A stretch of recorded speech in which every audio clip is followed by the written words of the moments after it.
Hi, Steve here again from Outdoor Gear and Skills.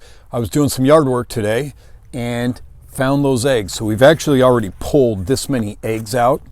So we have several different chickens. We've got Barred Rocks, we've got Americanas. I'm really not the chicken expert. My wife knows a lot more about them. But when I found these were all tucked back here. So this is our front yard. In our backyard, we have the chicken coop and the laying boxes and everything. So we just kind of stumbled across this. And so we pulled out 22 eggs here. So we don't know quite how long they've been there. So one of the things we need to do is test these eggs and make sure they're good. And that's what I'm going to show you how to do. All right, so now we're inside. We've got all these eggs. I don't know how long these have been out there. I found them by accident. So we want to know if these are good or not. If they're good, then we want to eat them. If not, we want to get rid of them. So we have cleaned them up, but I have not tested these yet. So what I've done is I've got an egg that we just got today from our chickens out in the laying box in their coop. So when I put this in the water, if this sinks, then the egg is good. If it's floating, that means it's got an air in it and it's old, and we don't want to do that. So right here, when I put that one in, that one sinks. So that's our test one. We know that's good from today. So I will be most likely eating this in the next day or two. So like I said, we have cleaned these up, but we haven't tested them. So when I put that one sinks to the bottom. That's a good one. So I'm going to hold on to that. That's kind of a weird shaped egg. I don't really know what happened there. So putting that one in, that sunk. I actually thought there might be some air in that one, but that one's good. So we can go through all these. That's a good one too. So we're hoping that we can find a bad one just to demonstrate.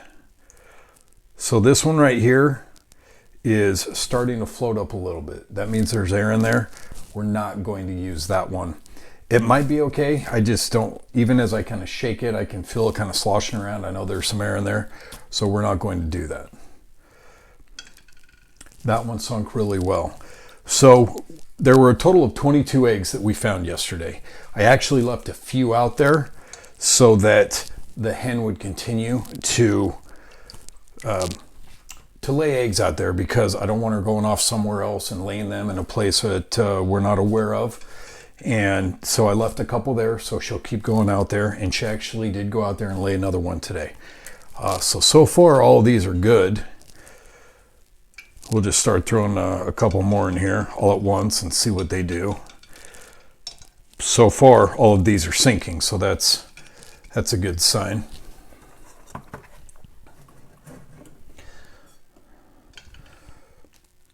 So these are all looking good so far, except for that one.